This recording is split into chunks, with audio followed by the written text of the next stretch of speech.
Good morning and welcome back. We're here for our exciting episode of the One-Handed Blacksmith, and we're going to talk today about some of the most difficult projects I've ever done. This was something somebody had asked about, and we talked about it briefly when we did the shelf brackets with the square upset corners and tried to work off of a specific full-size layout. But I thought I would talk about some of the more difficult projects and more prolonged projects that I've done that are based on the concept of working off of a full-size drawing.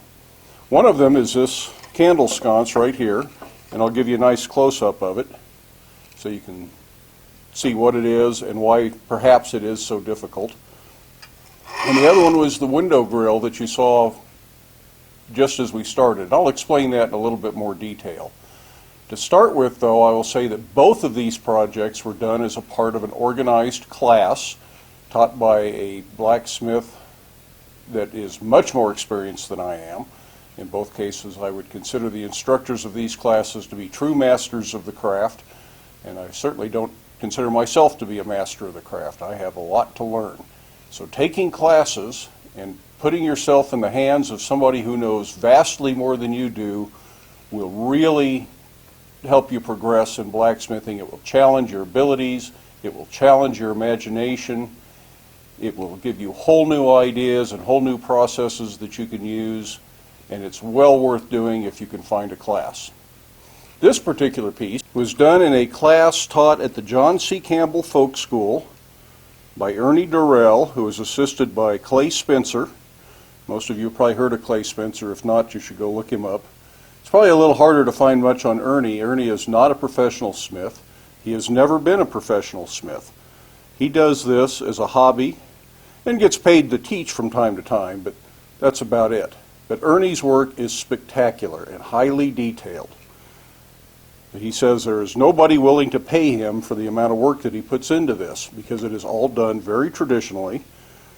This goes back to our last video. There are no plasma cuts, no arc welds, no torch welds. This is all done with a chisel.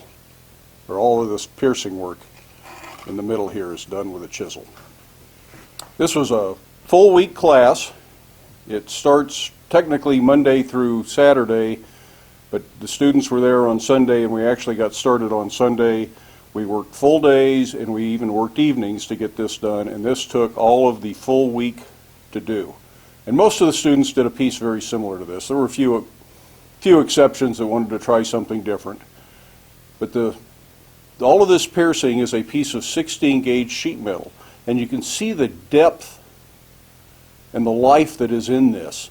That's because it's cut with a chisel, and those pieces, that material has to go somewhere, so it bulges up and gives it this very three-dimensional effect. This is standing almost a 1/4 inch tall, yet it's still a piece of 16th inch thick metal. And you can't do that by plasma cutting. It's impossible to get this effect plasma cutting. The only way to do this is with a chisel and traditional technique. And that's one of the reasons you need to learn traditional techniques, is to know when it's appropriate and when it's not.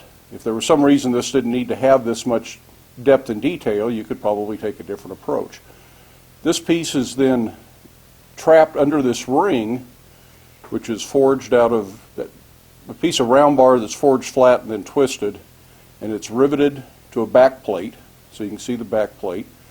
And the only true hot forging, this is done hot, and this is annealed, but most of it's done cold. But this arm for the candle cup is done as a hot forging. But then it also has chisel work done to it. So this is a very difficult piece. Like I say, it's a full week of probably 10 to 12 hour days to get this piece done. And that's something I would never try to tackle in my shop without having learned it somewhere else, because I simply don't have the time. But if you take a class, you're a captive student at that point. You aren't distracted by needing to mow the lawn or split firewood or get customer orders out. You just work on the class project. So you get to experience things like this, and you get to do some work that you otherwise wouldn't be able to do. And I want to do more of this. But like Ernie, I can't imagine anybody paying me to do this. I would just be doing it for the love of doing the work.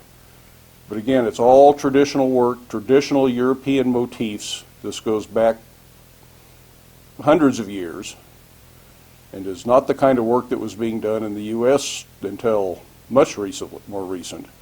Yellen probably did some comparable work in his shop, and there are probably a few others, but that wasn't until the last century. But in the 1800s, nobody was doing this kind of work, even though it had been done in Europe much earlier than that.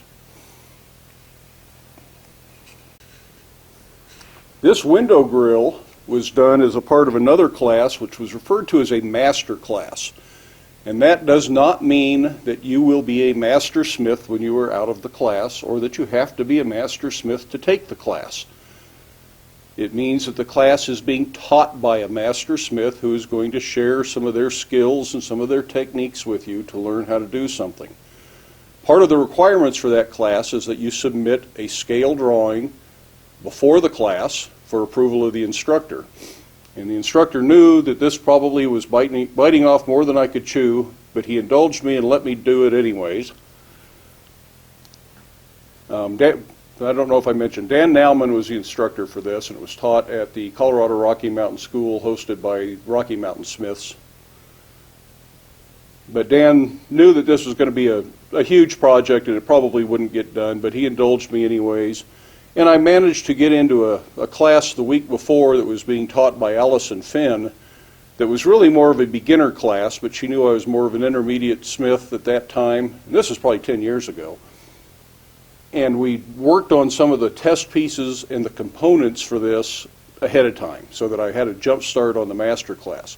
So this ended up being a 2-week class project, and it still did not get finished. Ultimately, that grill will go on the front door of the shop here. It was sized originally to fit this door. This door has been moved from the shop that I had then to this shop, and the door needs some repair before I hang the grill up. But it's an old store door that we got at an auction probably 15 years ago, and I'm going to try and get the door put back in shape so it opens and closes easier and tighten up all the loose joints, and then we'll mount that grill. Part of doing a project like that not only involves the scale drawing that had to be approved beforehand, but then needed to have a full-size drawing done on paper that had all of my dimensions on it, that I could take measurements off of as needed, and that drawing then had to be transferred to sheet metal like we did when we did the shelf brackets. And then it's time to do test pieces and try to figure out exactly what you're doing. Up here above me are my test pieces from that project that I have kept to remind me of just how much work really goes into that. All of these pieces that are up on the wall here were done to test theories or ideas or processes and to come up with things that I really wanted to use in the finished product. You can see here a set of quatrefoils, and I'll show you in the grill where everything is. And also below it are the pattern pieces that show me how I got to this point. So I can always go back and get measurements and see exactly how I did this. And here are a couple of corner details showing some ideas for the corner and the frame and different quatrefoil ideas. So I made more quatrefoils for this grill than what actually went in the grill. I have more than double what I needed. I did a whole frame that I decided was too light, and we redid it in heavier material. So I've essentially done a lot of this project twice. Here's some options for the center element, I'm trying to figure out just exactly what looked the best. Some of these I actually did before the class, and some I did as part of that week before, and some were done in the master class itself. But this is what it takes to do work like this. If you do this all the time, you get to the point you don't need to do so many test pieces. But if you only do it occasionally, you need to devote the time to trying to make these branch scrolls and trying to figure out how to do those forge welds so everything comes out just right, and it will pay off in the end. So this grill features a forge welded frame that has corner welds in it. It was something that had to be done to actually finish the frame and get all four corners together, I actually had to stand inside the frame while the corner was in the forge so that I could access the corner when I pulled it back out again. So that was an interesting little experience to have to kind of use it like a hula hoop to work on it. It has these very simple round pickets, but they have tenons on the end, drilled holes in this bar. Here is a slit and drift hole for this bar to pass through, and these are riveted on the ends. These have collars. This branch scroll, there's a forge weld here and a forge weld there and another forge weld there to make these branch scrolls. So hopefully this gives you some idea of what the piece looks like. You can see the collars, those are all done hot. There's not a single arc weld in this piece.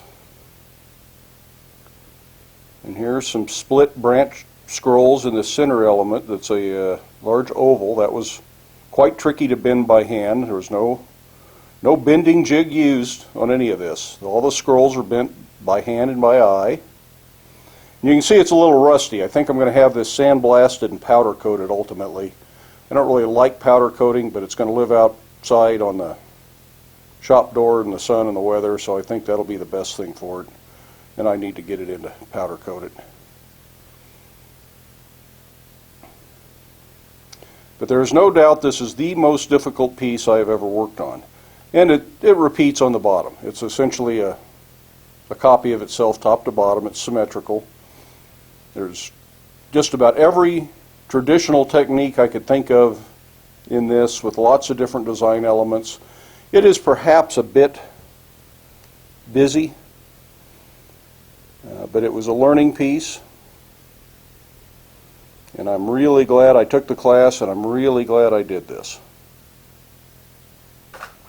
The grill is 56 inches tall, 34 inches wide, probably weighs about 40 pounds. I can lift it, but I'm not going to be able to install it by myself, so I'll need to get some help when I get ready to do that, and I'll get some friends over, and I'll make matching bolts to go in the corner, because if I ever made them, I've lost them. So those are two of the most difficult projects that I have ever done. Both are in classes. Both were week or longer classes. And that does get a little bit troublesome for people who don't have a lot of time or can't really afford to travel and go to classes. But there are also weekend classes out there where you can challenge your abilities. This little bracket, which I think I'll use as a shelf bracket, although it was never meant to be a specific useful item, it's just a test piece, was taught in a class taught by Clay Spencer, same Clay Spencer that was in helping Ernie teach this class, the same Clay Spencer that's actually a retired rocket scientist from NASA. So it shows you that you can evolve from science and be a blacksmith someday. This was just a weekend class. It was taught locally. Clay may not be coming to your area, but somebody will be. Just about every state has access to a blacksmithing group that sponsors workshops and classes, and those are much easier to get to and probably more affordable when you're starting out, and they're worth taking. And don't take a class that features something you already know how to do. Teach a class that's going to challenge you. This little piece has two different kinds of scrolls, an upset square corner, a punched and drifted hole, a drilled hole, a rivet, a mortise and tenon. It has a little sheet metal flower. It has a hot collar. It has, well, actually it's got three scrolls because it's got this scroll here. So it's a lot of technique packed into this little piece. This little project Clay designed just to teach traditional joinery techniques. And well worth the time to take a class like that. So I hope this inspires you to challenge yourself a little bit, take classes. There are lots of schools out there. I can't even think of all of them, so I probably won't even try. I may try to put a list, maybe scroll some credits at the very end of this to have a list of some of the schools I can think about and do a little search on the computer. This, like I say, was John C. Campbell. The grill is a class that's no longer being taught because there are so many classes out there that Rocky Mountain Smiths doesn't sponsor the master class anymore, because you can go to all these other places and learn things. But challenge yourself, develop new skills, work with somebody that knows more than you do, that can show you new techniques, new ideas. That's how you grow in this occupation or this craft. And I hope you enjoyed the video. I'd like you to give it a thumbs up. I'd love it if you'd hit that subscribe button and stick around. We're getting closer and closer to being back to hot work. It may be next week, it may be the week after, but we're going to get back to it, I promise. And by the time we do that, it ought to be really cold in the shop. Right now it's not bad. It's been a pretty mild December. I'm sorry I haven't been able to get any work done. So we'll see you later. Take care. Stay safe.